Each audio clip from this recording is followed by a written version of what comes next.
दर्शकों, आज की यह कहानी सुनने के बाद आपकी जिंदगी बेहद ही आसान हो जाएगी। जिंदगी को कैसे जीना चाहिए और खुशी खुशी कैसे बड़ी से बड़ी सफलता प्राप्त की जा सकती है, इसके पीछे का एक गहरा रहस्य आज मैं आपको एक कहानी के माध्यम से सुनाऊंगा। तो चलिए कहानी की शुरुआत करते हैं। दोस्तों, महात्मा बुद्ध कहते हैं कि शांति हमारे भीतर है, शांति हमारे अंदर से आती है, इसे बाहर ढूंढना व्यर्थ है। लेकिन अगर आप आज के समय की बात करेंगे तो आज हर एक मनुष्य केवल दौड़ में लगा हुआ है। उसे दौड़ना पसंद है, वे दूसरों से आगे निकलना चाहता है और दूसरों से कुछ अलग मुकाम बनाना चाहता है।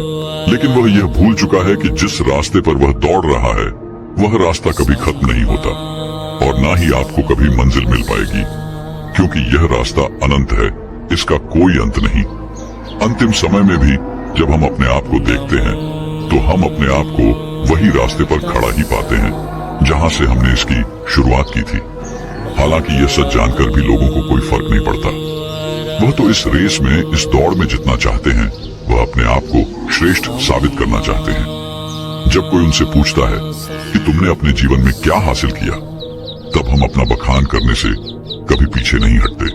हम इसका जवाब कुछ इस तरह से देते हैं कि हमने अपने जीवन में यह हासिल किया, मैंने अपने जीवन में वह हासिल किया, मैंने इस मुकाम को पाया है, मैंने इतने वर्षों की तपस्या के बाद इस पौधे को हासिल किया है। लेकिन इस बात का असली मतलब केवल वही समझा सकता है जिसने ये सब कुछ पाने के चक्कर में अपने समय को गवा दिया और अभी भी वह इस दौड़ में दौड़ रहा है, क्योंकि उसे अपनी मंजिल अभी तक नहीं मिली। वह इस अनंत रास्ते की आखिरी छोर तक पहुंचना चाहता है, लेकिन जब वह पीछे मुड़कर देखता है तो वह अपने आप को इस रास्ते पर अकेला खड़ा महसूस कर पाता है। और यही हम सबके साथ भी होगा। हम सब भी इससे बच नहीं सकते, लेकिन जो समय से पहले अपने आप को जान पाते हैं, जो अपने आप को समझ पाते हैं, वह इस अनंत यात्रा को पहले ही देख लेते हैं, समझ जाते हैं। वह अपनी हर गलतियों को सुधारने का प्रयास कर पाते हैं, लेकिन जिन्हें यह नहीं पता कि वह कहां जा रहे हैं और उनकी यात्रा कब खत्म होगी, वे लोग इस दौड़ में केवल दौड़ते ही चले जाते हैं। इसे और अच्छे से समझाने के लिए आज की जो कहानी मैं आप सभी के लिए लेकर आया हूँ, इस कहानी के माध्यम से आप यह समझ सकेंगे कि हम इस अनंत यात्रा को कैसे समाप्त कर सकते हैं और ऐसी क्या चीज है जिसे हम अपने जीवन में उतारकर अपने आप को समझ सकते हैं, पहचान सकते हैं, जिससे हम अपने जीवन की सभी समस्याओं का समाधान कर सकते हैं। एक समय की बात है, किसी नगरी के एक पहाड़ पर एक गुरु रहा करते थे। उन गुरु की ख्याति दूर दूर तक फैली हुई थी। वह गुरु बहुत ही ज्ञानी थे, लेकिन उन्होंने अपने पूरे जीवन काल में कभी किसी को अपना शिष्य नहीं बनाया। उनके पास अनेक लोग आते और उनसे कहते कि हमें अपना शिष्य बना ले, लेकिन वह कभी किसी को अपना शिष्य नहीं बनाते और वहां से उन्हें भगा देते। इसी तरह से समय बीतता गया। समय के साथ साथ अब युवा गुरु धीरे धीरे वृद्ध हो चुके थे। अब उनकी रोजमर्रा के कामों में भी उन्हें तकलीफ होने लगी थी। तब उनके मन में यह ख्याल उत्पन्न हुआ कि यदि मैंने अपने जीवन में किसी को अपना शिष्य बना लिया होता तो आज वह शिष्य मेरी कुछ तो मदद अवश्य कर देता। लेकिन उस वक्त मैंने किसी को अपना शिष्य नहीं बनाया और अब मेरे पास कोई भी यह तक कहने नहीं आता कि है गुरुवर मुझे अपना शिष्य बना ले, क्योंकि अब उनका शिष्य कोई नहीं बनना चाहता था। सभी को यही लगता था कि वह तो पागल है और कौन उस पागल का शिष्य बनना चाहेगा। वह सभी को भगा देता है, किसी को भी अपने पास रहने नहीं देता। तभी एक दिन एक युवक अपना बोरिया बिस्तर बांधे हुए उन गुरु के पास पहुंचा और उनसे कहने लगा, है गुरुदेव, मैंने सुना है आप बहुत ज्ञानी हैं, आपकी ख्याति दूर दूर तक फैली हुई है, लेकिन आप कभी किसी को अपना शिष्य नहीं बनाते। मैं आज आपके पास यही विनती लेकर आया हूँ कि कृपा करके मुझे अपना शिष्य बना लीजिए। आप जो कहेंगे मैं वो करूंगा, लेकिन मुझे केवल आपसे ही ज्ञान प्राप्त करना है। मैंने सुना है अब बहुत ज्ञानी है और इसी इच्छा से मैं यहाँ पर आया हूँ कि वह ज्ञान आप मुझे देंगे, मुझे सिखाएंगे। मैं बड़ी आस लेकर आपके पास आया हूँ। जब मैं यहाँ आ रहा था तो हर कोई मुझे यहाँ आने से मना कर रहा था। हर कोई मुझसे यही कहता था कि उनके पास ना जाओ, वह बहुत पागल है, वह किसी को अपना शिष्य नहीं बनाते। यदि तुम उनके पास जाओगी तो वह तुम्हें डांट कर भगा देंगे, लेकिन तुम्हें अपना शिष्य नहीं बनाएंगे। सभी लोग मुझे रोक रहे थे, लेकिन मुझे तो केवल आपका ही शिष्य बनना है। क्या आप मुझे अपना शिष्य बनाएंगे? कृपा करके न मत कहिएगा। मैं आज आपके पास बड़ी आस लेकर आया हूँ। उस युवक के मुख से यह सारी बातें सुनकर वह गुरुवर उस युवक से कहते हैं, हाँ, आज से तुम मेरे शिष्य हो। मैं तुम्हें अपना शिष्य बनाता हूँ और कल से मैं तुम्हें ज्ञान भी अवश्य दूंगा। धीरे धीरे रात्रि का समय हो चुका था और उतने ऊपर उस पहाड़ी पर पानी का कोई स्रोत नहीं था। पानी लेने बहुत दूर जाना पड़ता था और शिष्य को बहुत जोरों की प्यास लग चुकी थी। वह पानी ढूंढने के लिए यहाँ वहाँ घूम रहा था, यहाँ वहाँ फिर रहा था, लेकिन उसे कहीं भी पानी नहीं मिला। और जब उन गुरुवर ने अपने उस शिष्य को पानी ढूंढता हुआ देखा तो उन्होंने कहा, बेटा, तुम्हें इस पहाड़ पर कहीं पानी नहीं मिलेगा। आज की रात तुम्हें ऐसे ही बितानी पड़ेगी। कल सुबह सुबह हम पानी के लिए निकल पड़ेंगे। उस शिष्य ने अपने और गुरुवर की बात मान ली। उसने जैसे तैसे अपनी रात वहां पर बिताई और अगले दिन सुबह सुबह वह गुरुवर और वे शिष्य पानी लेने के लिए निकल पड़े। वह दोनों एक कुएं के पास पहुंचे। शिष्य को जोरों की प्यास लगी थी। उसने कुएं से झट से पानी निकाला और फटाफट पी गया, क्योंकि उसका गला सूखा हुआ था और उसे प्यास भी बहुत जोरों की लगी थी। यह देखकर उन गुरुवर ने अपने शिष्य से कहा, मूर्ख कहीं का, मुझे भूल गया। तेरे साथ मैं भी तो प्यासा हूँ, क्या मुझे पानी की कोई आवश्यकता नहीं? इस पर शिष्य अपने गुरु से माफी मांगता है और कहता है गुरुदेव, मुझे क्षमा कीजिए। मुझे बहुत जोरों की प्यास लगी थी, जिस कारण मुझे आपका ध्यान नहीं आया और मैंने पानी निकालकर खुद ही पहले पी लिया। लेकिन रुक जाइए, मैं अभी आपके लिए पानी लेकर आता हूँ। इतना कहकर उस शिष्य ने एक बार फिर से कुएं से पानी निकाला और गुरुवर को पिलाया। उसके बाद वह शिष्य अपने गुरु से कहता है गुरुवर, आपने कहा था कि आप मुझे कल से ज्ञान देंगे, आप मुझे कल से सिखाएंगे। तभी वह गुरुवर कहते हैं, हाँ, मैंने कहा था और मुझे याद है। तभी वह गुरुवर अपने उस शिष्य को कहते हैं कि एक बार फिर से इस कुएं से पानी निकालो। शिष्य ने गुरु की आज्ञा मानी और उसने एक बार कुएं से फिर पानी निकाला। यह देख वह गुरुवर अपने उस शिष्य से कहते हैं, बनते, अब तुम ही मुझे यह बताओ कि यह पानी और वह पानी जो तुमने पिया था, इन दोनों में क्या फर्क है? इन दोनों में क्या अंतर है? शिष्य ने अपने गुरुवर की बात बड़ी ध्यानपूर्वक सुनी और उसके बाद अपने हाथ में लिया हुआ वह पानी वह उसे घूर घूर कर देखने लगा, लेकिन उसे कुछ समझ नहीं आ रहा था। उसने कहा, गुरुवर, यह पानी और वह पानी, इन दोनों में क्या फर्क है? इसे बताने के लिए तो मुझे वह दोनों पानी एक साथ रखना होगा, लेकिन मैं तो वह पानी पी चुका हूँ। अब मैं भला आपको इन दोनों के बीच का अंतर कैसे बता सकता हूँ? कहीं आप मुझे मूर्ख तो नहीं बना रहे? क्योंकि पानी तो एक जैसा ही होता है, फिर भला पानी में कैसा भेद?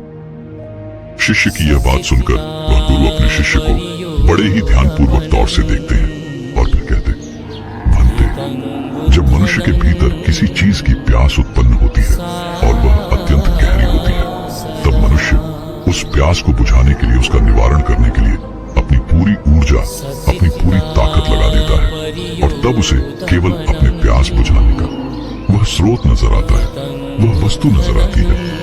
इसके अलावा उसके आसपास और भी बहुत कुछ होता है, लेकिन उस पर उसका ध्यान नहीं जाता। जिस प्रकार तुम्हारा गला सूखा हुआ था और तुम्हें जोरों की प्यास लगी थी, तुमने कुएं से पानी निकाला और झट से पी गए। तुम्हें एक पल के लिए यह ख्याल नहीं आया कि साथ ही में तुम्हारे गुरु भी खड़े हैं और उन्हें भी जोरों की प्यास लगी हुई है। जिस प्रकार अभी तुम्हारे हाथ में यह पानी है और तुम्हारे चारों ओर भी बहुत कुछ है, लेकिन पानी भले ही वैसा ही है, इसका रंग, इसका स्वाद बिल्कुल वैसा ही है, लेकिन यह वह पानी नहीं है जिसके लिए तुम्हारे प्राण सूखे जा रहे थे। इसी कारणवश देखो, तुमने अभी भी ये पानी अपने हाथ में ही लिया हुआ है। यदि तुम्हें जोरों की प्यास लगी होती तो तुम इस पानी को भी पी गए होते, बिना किसी इंतजार के। लेकिन अब यह हो सकता है कि तुम इस पानी को फेंक दो या इसे कुएं में वापस डाल दो। इस कुएं में जितना भी पानी है सब एक ही है, सबका रंग, सबका रूप, सबका स्वाद एक ही जैसा है। लेकिन ये तो हमारी मन की स्थिति के कारण हमें ये अलग अलग नजर आता है। अर्थात सब कुछ तुम्हारे भीतर परिवर्तन होता है, बाहर कुछ नहीं। अपने गुरु की यह बात सुनकर शिष्य बहुत खुश हुआ, उसे बड़ी प्रसन्नता हुई। आश्रम से निकलते वक्त वो अपने साथ एक पोटली लेकर निकला था। उस पोटली में उसने लेखनी रखी थी। उसने तुरंत ही वह लेखनी निकाली और गुरु के कहे शब्दों को लिखना शुरू कर दिया। यह देखकर वह गुरुवर अपने उस शिष्य से कहते हैं, भंते, ये तुम क्या कर रहे हो? इसके जवाब में शिष्य अपने गुरुवर से कहता है गुरुवर, आपने जो कुछ भी कहा मैं उसे भूलना नहीं चाहता। ये सब मुझे सीखना है, मुझे याद करना है, जिस कारण मैं इसे लिख रहा हूँ, और बाद में मैं इसे याद भी कर लूंगा। तभी तो मैं ज्ञानी बन पाऊंगा, तभी तो मैं लोगों को ज्ञान बांट सकूंगा। अन्यथा यदि मैं ही आपकी बातों को भूल गया, अपने जीवन में उसे नहीं उतार पाया, तो फिर मेरा यहाँ पर आना व्यर्थ हो जाएगा।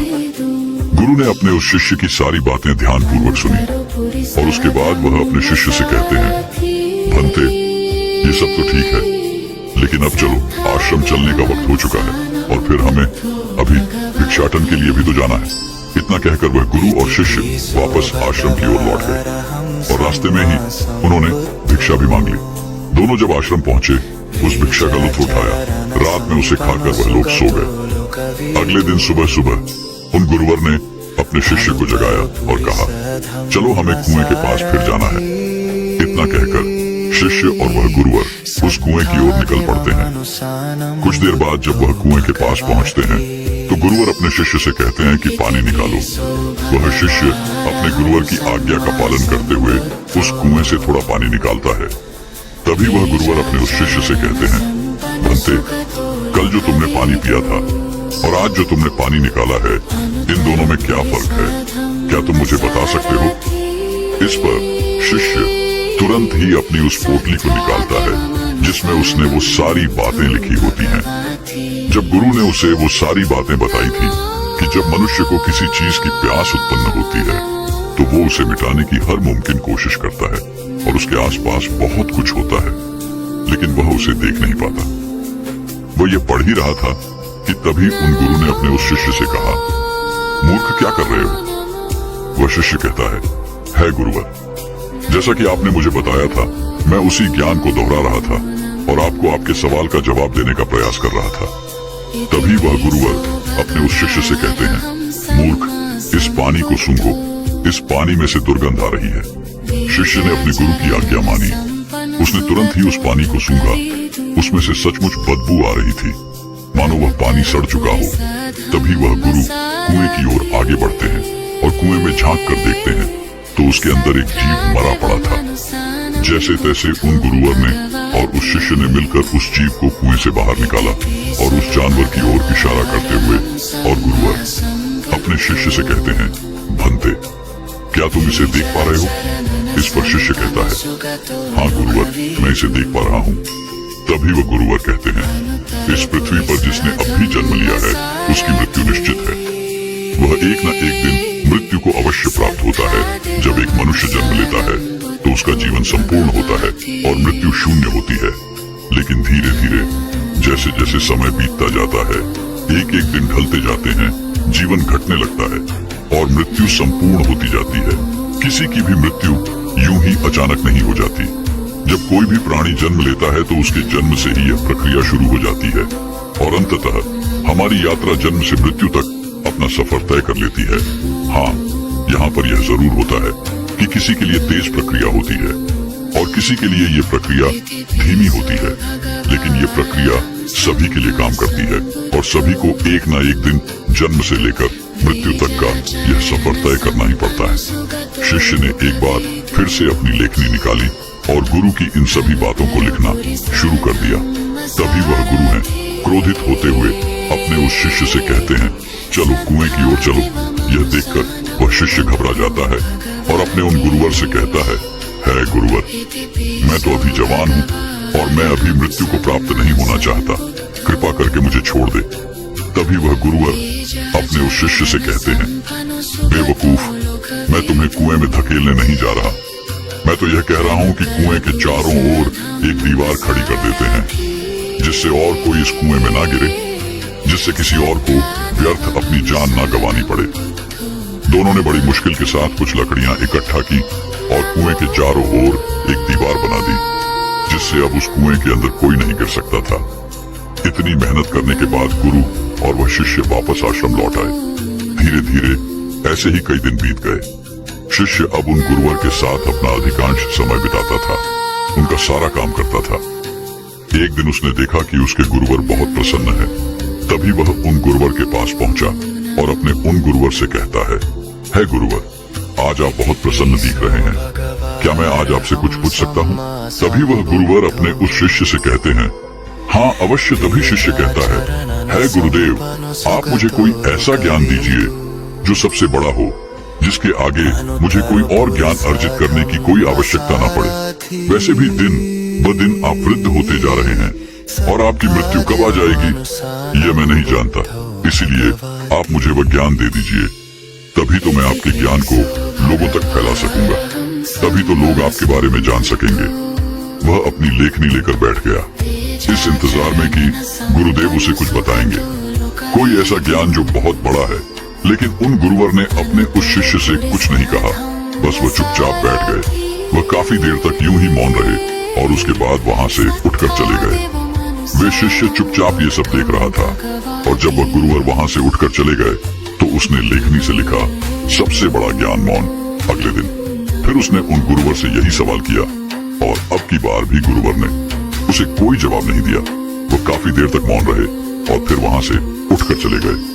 ऐसा करते करते कई दिन बीत गए, दिन से सप्ताह से महीने और लगभग 1 वर्षों के बाद भी उसे केवल एक ही जवाब मिला था, सबसे बड़ा ज्ञान मौन। इसके अलावा उसने लेखनी से और कुछ नहीं लिखा था, क्योंकि वह गुरुवर जब भी इस सवाल को सुनते तो वह मौन हो जाते और अपने उस शिष्य से कुछ ना कहते, जिस कारण वह शिष्य भी हर रोज अपनी लेखनी से केवल एक ही बात लिखता था, सबसे बड़ा ज्ञान मौन।